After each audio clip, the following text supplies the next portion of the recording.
The hot twin suns burned above the sand-covered market square. Dust floated in the air. The smell of sweat, metal, and fear filled every corner of the alien auction yard. Strange beings from across the stars gathered in the crowd, each waiting for the next prize to be dragged out. Suddenly, loud growls and sharp shouting echoed from behind the metal gate. "She's wild.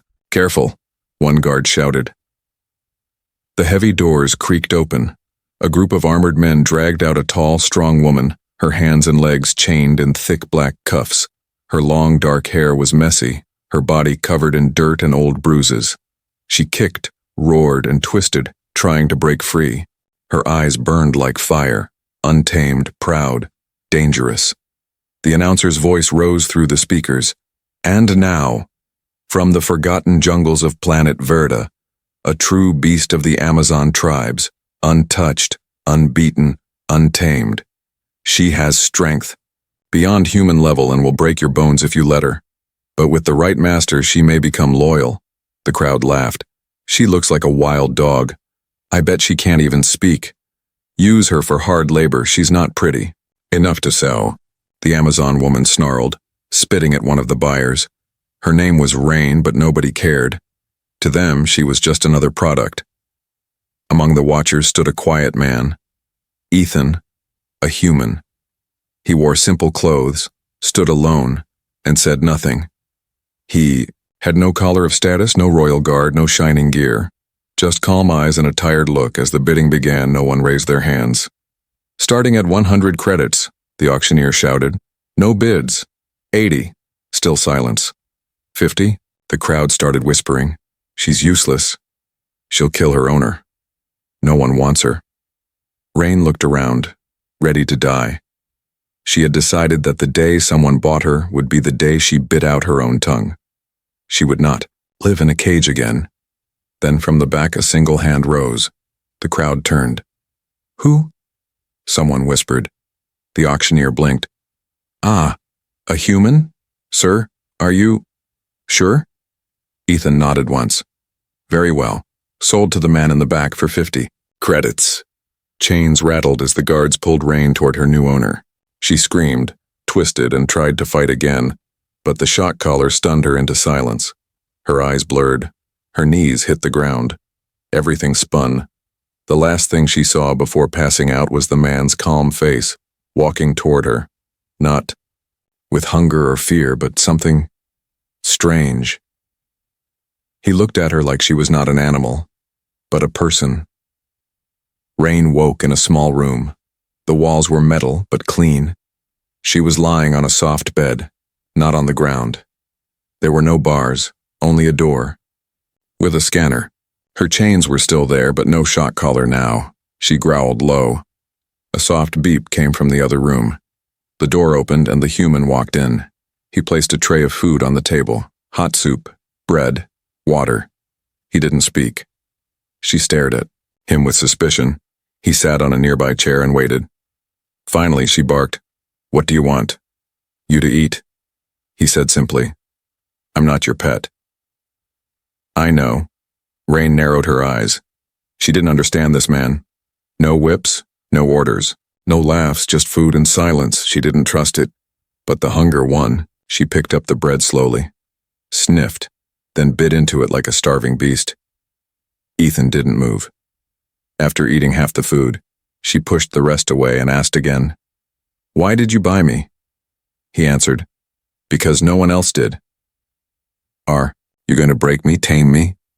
He shook his head. "I don't want to break you, I just want you safe." Rain stared at him like he was mad. This was not how her story was supposed to go. Outside the small hut, the guards who had dragged her now whispered rumors. That human bought the jungle beast? He's dead within a week. But Ethan didn't care. And inside, the untamed woman who had sworn to never kneel again sat in silence, confused and watchful. For the first time in years, no one hit her, no one yelled, and the man who owned her acted like he didn't. She didn't understand, but she knew this. This man was different. And for the first time since her capture, Rain felt something more dangerous than hate. Hope.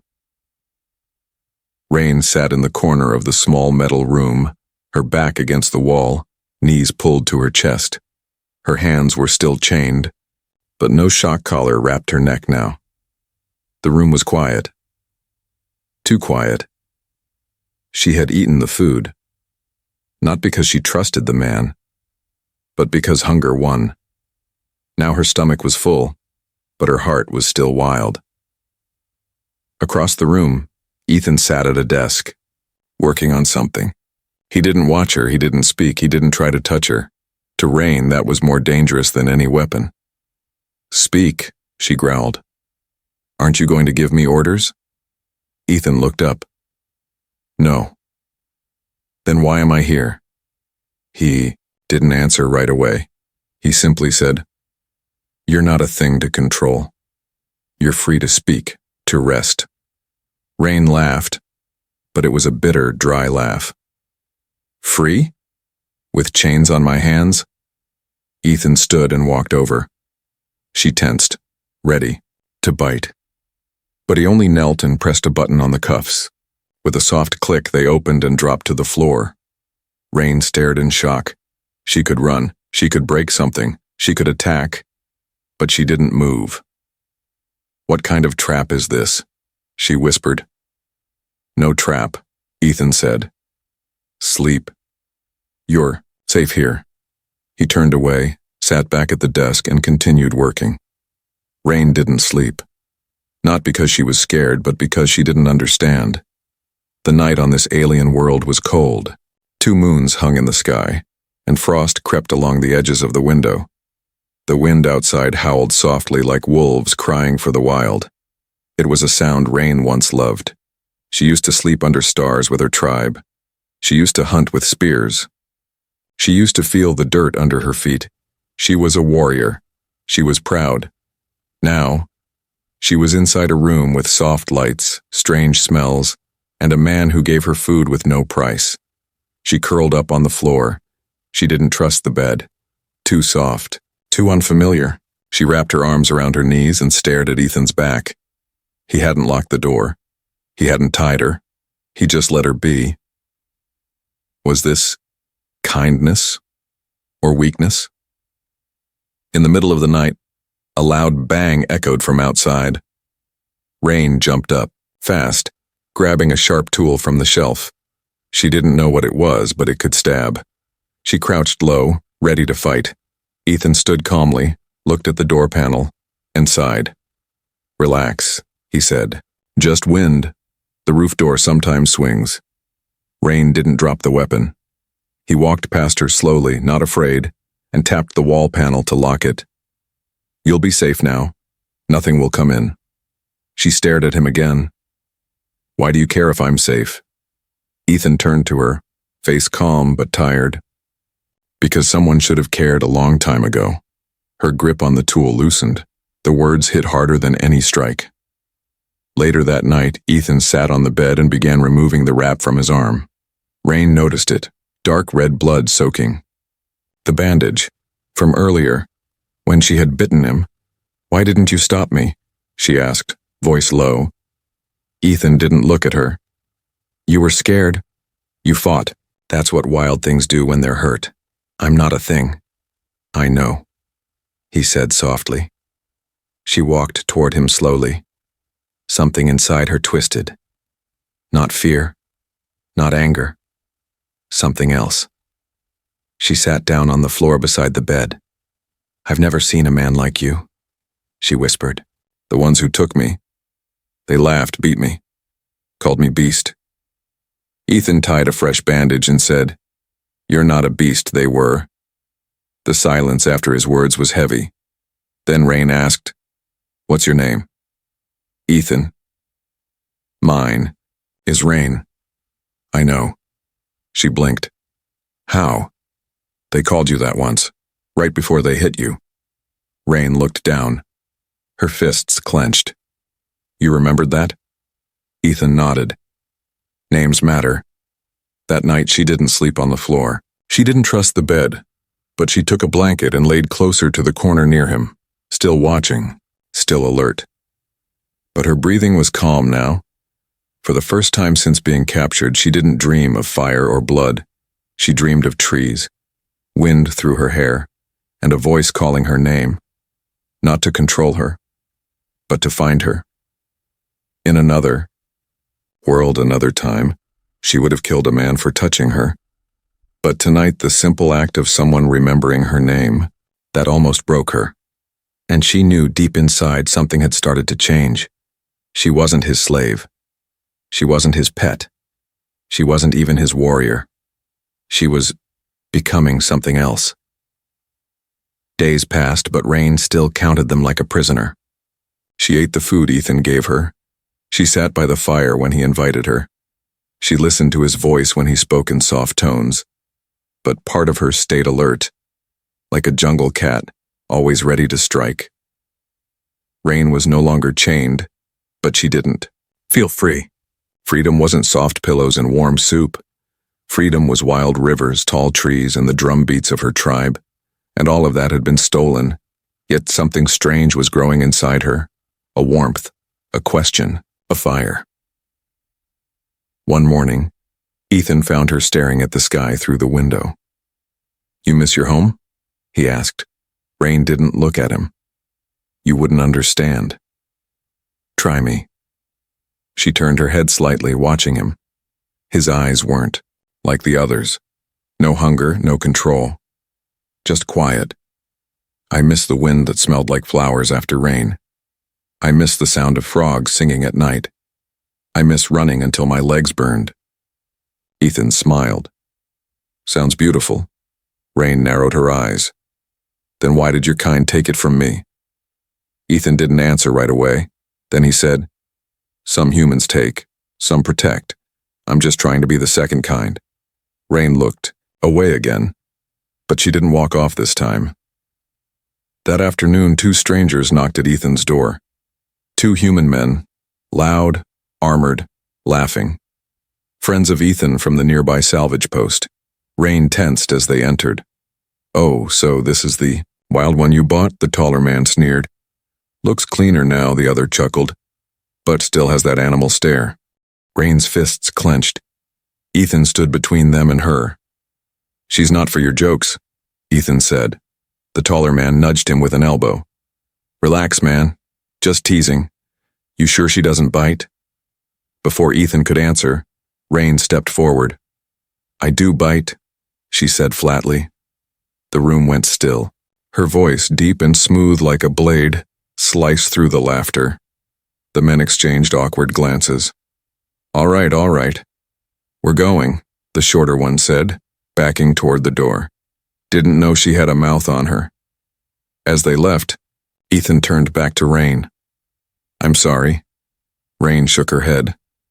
"Don't apologize for them. Apologize for standing in front of me." "What?" "I don't need a shield. I am one." That night, Rain sat by the fire alone. Ethan worked nearby, but he didn't speak. He had learned. She talked when she wanted to. Forced words only built walls. Finally, she spoke. "Why do they treat me like an animal?" Ethan replied, "Because they've never met someone stronger than them, who didn't use it to hurt." Rain thought about that. The warriors in her tribe used strength for power. The guards used pain to get silence. The buyers used fear to get obedience. But this man, he used silence to earn trust. She didn't understand him, and that's why she couldn't stop thinking about him. Later that night, she heard a noise, not from outside, but inside herself. It was her heartbeat, fast, hot, strange. She walked to Ethan's small workshop where he was fixing a broken drone. "Why do you treat me kindly?" she asked. "Because you deserve it." "No, I don't. I tried to kill you. You were scared." Rain shook her head. "I still am." Ethan looked up. "Of what?" "Of changing." He placed the tool down. "Why?" "Because the girl I used to be died in the jungle, and I don't know who I'm becoming now." Ethan stood up and said gently, "You're becoming whoever you choose to be." Rain's eyes flickered. No one had ever told her that before. She stepped back, afraid. But this fear was new. It wasn't fear of death. pain, or cages. It was fear of hope. That night, as the fire crackled, Rain sat beside Ethan, not across the room, not on the cold floor, but near enough to feel his warmth. She didn't speak. She didn't need to. The fire was no longer just on the logs. It lived inside her chest now. It didn't burn to destroy. It burned to grow. She didn't belong to the jungle anymore. And she didn't belong to him. But something between those two truths was forming, and it terrified her, because she was starting to care. The morning came with soft light touching the edges of the window. Rain opened her eyes before the sun fully. Oh, she had not screamed in her sleep. She had not dreamed of cages or fire. She had dreamed of laughter. And that frightened her more than chains ever did. Ethan was already awake in the garden beside the house. He moved slowly, watering plants that grew from rough alien soil. Flowers with blue petals and thick stems danced in the breeze. Rain stood at the doorway silent, watching. He had never asked her to work, never forced her to help. But today, she stepped outside. Ethan looked up, surprised. Morning. She didn't answer right away. Then she said it. Quiet, but clear. Ethan. He froze. In all the days she had stayed with him, she had never said his name. He turned toward her, his face soft. Yes? Rain blinked. That is your name, right? He nodded. It is. I've been watching you, she said. You're not like the others. I know. She knelt beside him in the dirt. Her fingers touched the soft leaves. I never learned to grow things, only destroy. Ethan looked at her hands. Once, claws, now careful. Even the wildest land can bloom if someone gives it time. She said nothing more but kept her hands in the soil, and he didn't say it out loud, but he felt it. Something had changed. Later that day, Ethan left to the outpost for supplies. Rain stayed behind. For the first time, he didn't lock the door. The first time, she didn't plan to escape. Instead, she cleaned the table. She boiled water. She sat by the window and watched the road, waiting. Her heart beat strangely. She didn't know what this feeling was. This worry. This hope. This longing. When she saw his figure in the distance carrying heavy packs, she stood quickly. She ran outside to meet him. You carried all this alone? He smiled. You want to help now? Maybe, she said, grabbing a bag. Didn't comment, but he smiled again. That evening, as stars blinked above, Rain told Ethan about her tribe. They painted stories on trees, she said. Our history lived in bark and bone. He listened, eyes never leaving hers. Our names were earned, she added. I got mine after standing against a sand bear. I was only 11. Rain, he said slowly. It suits you. I hated it, she admitted. It sounded soft. He chuckled. But you don't sound soft when you say it. She looked at him for a long moment. Do you miss anyone? She asked. Ethan's smile faded. I did. She waited. He finally spoke. My brother, he died in a mining collapse. I was supposed to be there, but I stayed behind because I was tired. Rain looked down. That's why you live out here? I came to forget. She nodded. I came to survive. Their eyes met, and in the quiet, something unspoken passed between them. Suddenly, alarms rang from the outer walls. Rain jumped to her feet. What is that? Scanners. Motion outside. He rushed to the console. The screen flickered. Figures. 3. Armed. Moving toward the house, Rain's jaw tightened. Raiders? Ethan nodded. Probably. They come at night sometimes, looking for easy targets. Rain took a deep breath. I'll handle it. No, Ethan said. You don't have to fight. I'm not fighting for you, she said. I'm fighting because this place feels like mine too now. He looked at her, barefoot, wild-eyed, standing tall like a storm was inside her. "Okay," he said. "Then we stand together." The attackers came fast. Rain was faster. She moved like wind and claw, dropping one with a knee to the chest, ripping a weapon from another's hand and turning it against him.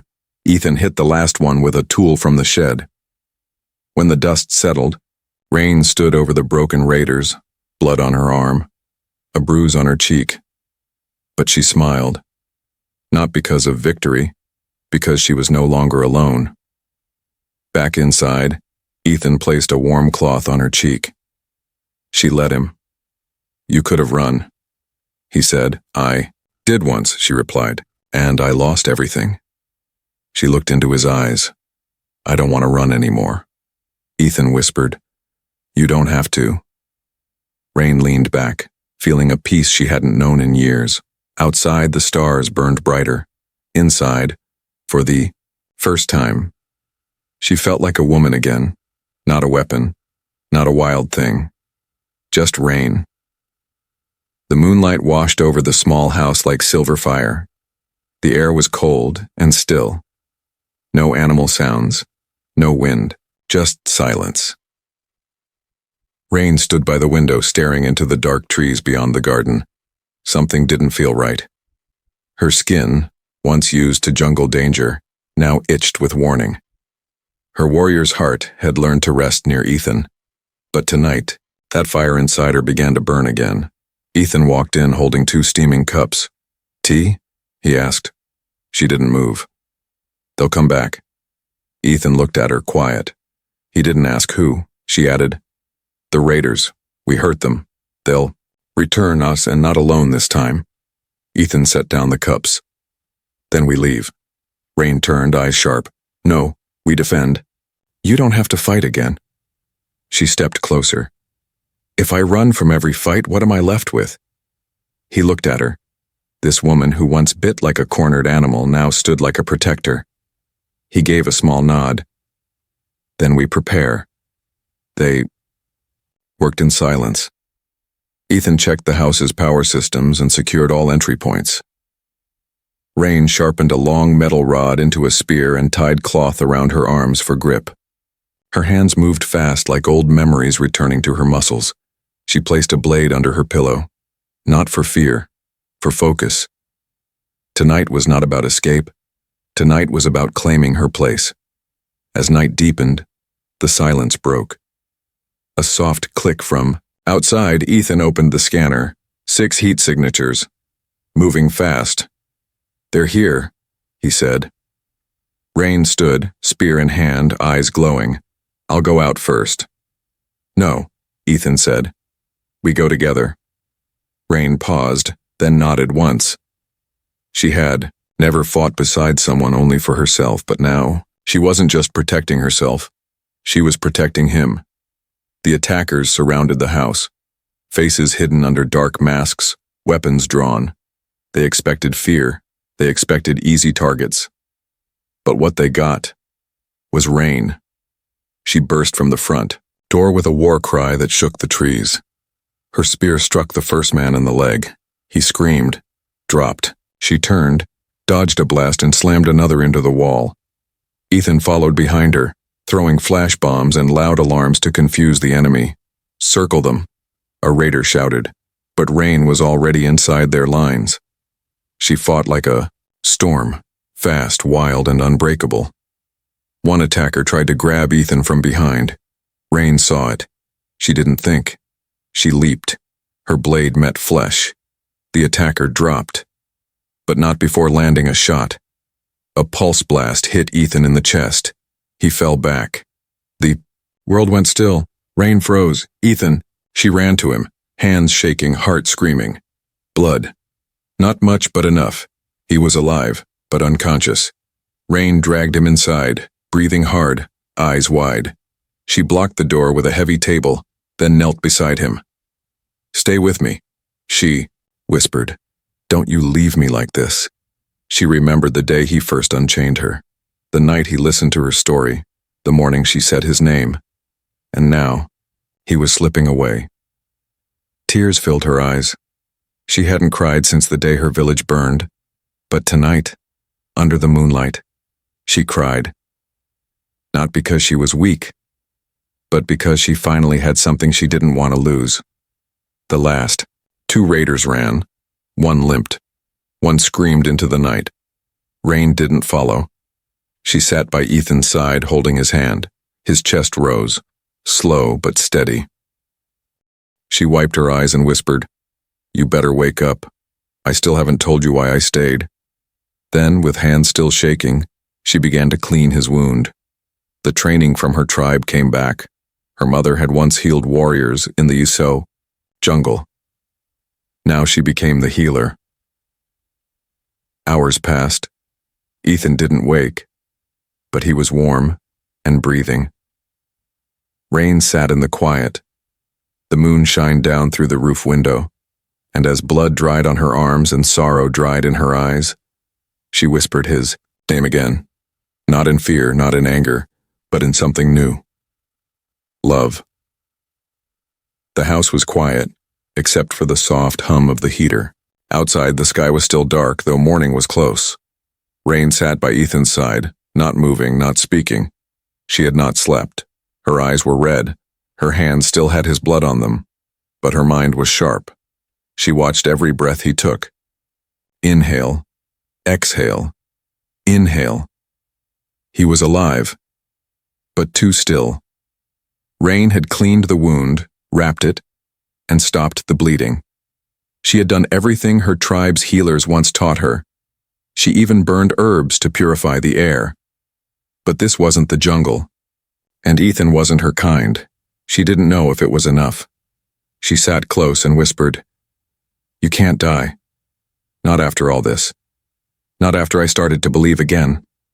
Her voice shook, but she didn't let herself cry. Not this time. Instead, she took his hand and placed it over her heart. It was racing. "You hear that?" she whispered. "That's yours now." When the first light touched the window, Ethan groaned. Rain's eyes shot open. He moved. Just a little.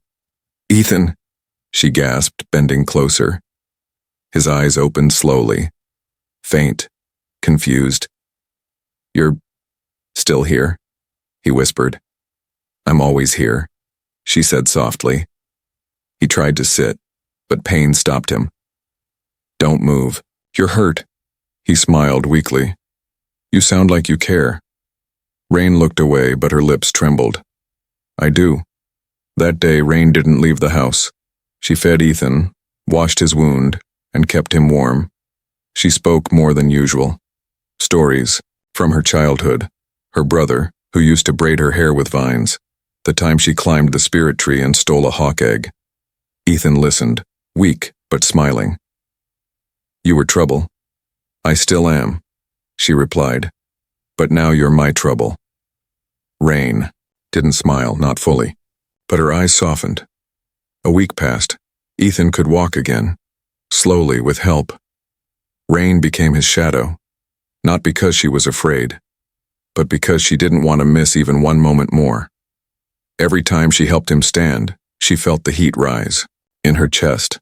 Every time he winced in pain, she wished she could take it for him. He had once given her kindness. Now it was her turn. One night, Rain brought a bowl of soup and sat close.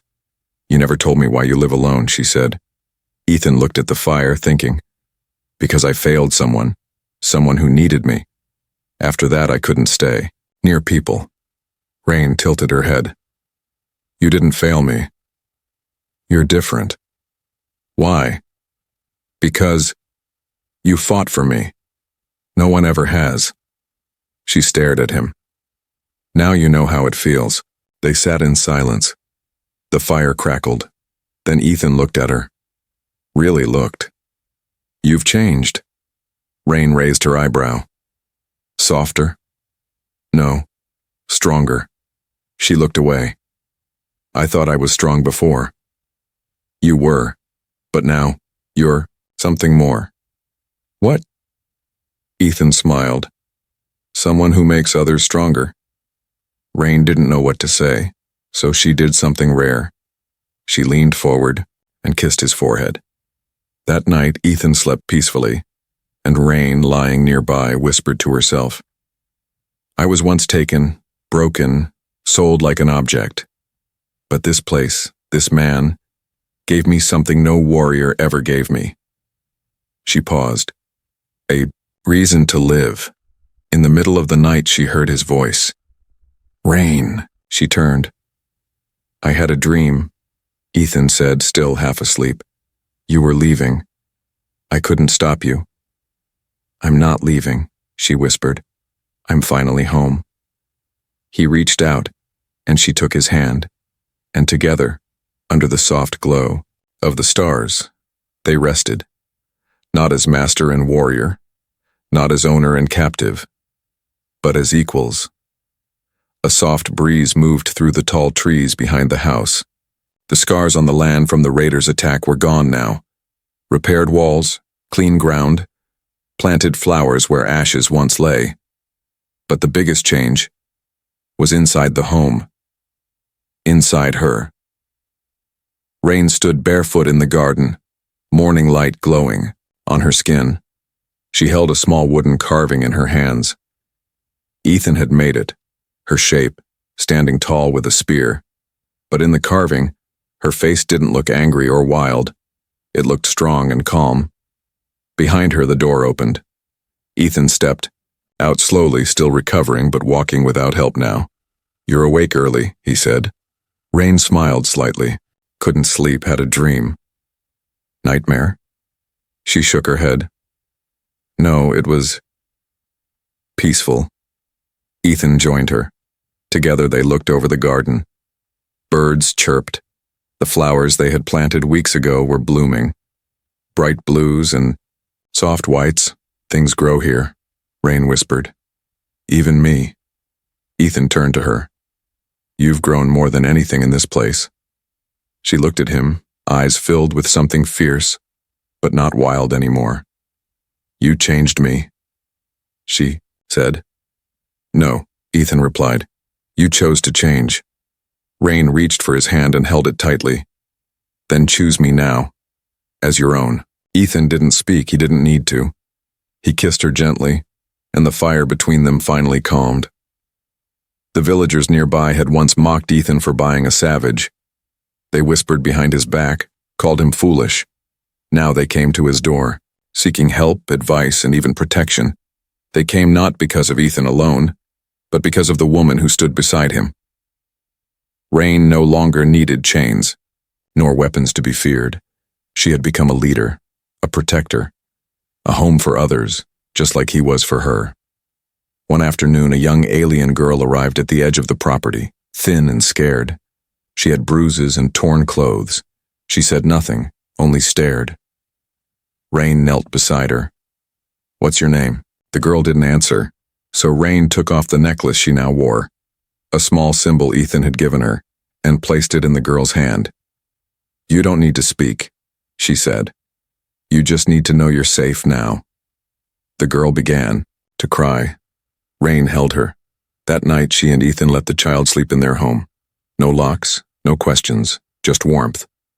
Rain often looked in the mirror now, not out of vanity, but to remind herself of who she had become. Her hair was still wild, but braided now with leaves and beads, one for each memory, one for each step forward. She no longer hid her scars. She wore them proudly. They were not signs of weakness, but of survival. She stood not as a tool, not as a trophy, but as a woman reborn.